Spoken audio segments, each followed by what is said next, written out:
मैं बहुत छोटी सी बातों में अपनी बात खत्म करूँगा और ये बहुत महत्वपूर्ण बात है। मुझे मौका मिला आप जैसे लोगों से मिलने का, और ये ज़रूरी भी है आज के टाइम में हमारे समाज में कि इमाम साहब से मुलाकात हो, बच्चों के जिम्मेदारों से मुलाकात हो और उनसे कुछ डिस्कस किया जाए। हम दुनिया की तालीम से जुड़े हुए लोग हैं, मैं डॉक्टर आसिफ साहब, तो हमें इतनी जानकारी भी नहीं है दीन के बारे में, इस्लाम के बारे में। आप लोग हमारे रहबर हैं, हमारे जिम्मेदार हैं, और जैसा कि प्रधान जी ने बताया है कि आपकी बातों का असर होता है,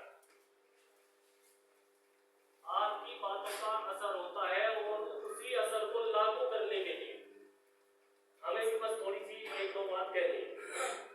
हमें समझना होगा आप उलेमा है, आलिम दीन है, गलती कहाँ हो रही है। जिसने सारी दुनिया को जीने का तरीका सिखाया, मात्र 1400 सालों में दुनिया का दूसरा सबसे बड़ा धन जिसने दिया हो, उन लोगों से गलती कहाँ हो रही है।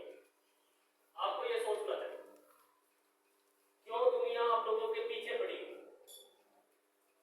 भाई ये तो पुख्ता है कि जब तक मुसलमान जीवित रहेगा वो इम्तिहानों में रहेगा, उसकी तो परीक्षाएं चलती रहेगी। ऐसा इमाम साहब भी बताते हैं कि मुसलमान को तो इम्तिहानों में रहना है। लेकिन जिन लोगों ने रहबरी की हो, जिन लोगों ने दुनिया के तकरीबन 194 देशों में से 125 मुल्कों पर हुकूमत की, वो लोग पीछे क्यों जा रहे हैं, गलती कहाँ हो रही है, हमें इस पर विचार करना।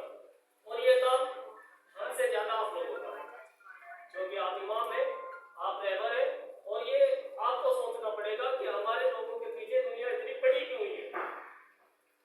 आखिर कौन सी गलती हमसे हो रही है जो हम अपने नौजवानों को, अपने लोगों को समझा नहीं पा रहे। तो ये जिम्मेदारी आपकी है। आप एक ऐसे क्षेत्र से बिलोंग करते हैं जिन्होंने वास्तव में हिंदुस्तान को 8 प्रधानमंत्री दिए हैं, 175 राजनेता दिए हैं जो राष्ट्रीय स्तर पर हमारे देश का प्रतिनिधित्व करते हैं। पश्चिमी उत्तर प्रदेश ऐसी भूमि है जहां से लोगों को डायरेक्शन मिला है देश को चलाने का, और आप उसका हिस्सा है।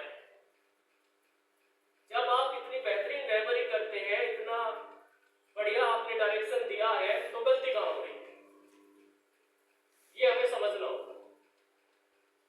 आप जहां जिन मस्जिदों में पढ़ा रहे हैं, जिम्मेदार हैं, आपको वहां उनके लिए टाइम निकालना होगा। अपने आस पड़ोस के हर आदमी को समझाना पड़ेगा, बारीक से बारीक बात, आपको झूठ नहीं बोलना है। आप झूठ बोल के कितना मुनाफा कमा सकते हैं, 2000-3000 आपको एक्स्ट्रा मिल सकता है, लेकिन झूठ मत बोलिए, उससे ईमान खराब। आप वादा खिलाफी मत करिए। इस पर आपको मजबूती के साथ पकड़ बनानी होगी अपने मुख्तदियों से। अगर मैं गलत कह रहा हूं तो आप मुझे टोक दीजिएगा। एक मस्जिद के आसपास मान लो 50 घर आते हैं, और उन 50 घरों में आपकी पकड़ है, आपकी बात सुनी जाती है, तो वहां आप सिखाइए, आप झूठ नहीं बोलेंगे, आप किसी के साथ गद्दारी नहीं करेंगे, वादा खिलाफी नहीं करेंगे, किसी की चोरी नहीं करेंगे, तो निश्चित तौर पर लोग आपको बेहतर बताएंगे। भाई जब आपने गलत किया ही नहीं है तो आपको लोग गलत क्यों कहेंगे। लेकिन कहीं ना कहीं आप कारोबार लाइन से, आप एजुकेशन लाइन से, आप जो है साइंस की लाइन से, कहीं से भी अगर आप जुड़े हुए हैं और आपने इतना सा झूठ बोला है, वो आपका इतना बड़ा दिखाया जाएगा, क्योंकि सच्चे लोगों को गलत दिखाने की जिम्मेदारी लेनी है कुछ लोगों ने, अच्छे लोगों को बदनाम करने की ये समझ लो ठान ली है, तो उसकी तो इतनी सी गलती भी इतनी बड़ी दिखाई जाएगी। और जो आदमी बुरे हैं, तो बुरे हैं, तो चाहे इतना बड़ा कर लो गलत काम, उसकी कोई रिस्पॉन्सिबिलिटी थोड़ी है।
है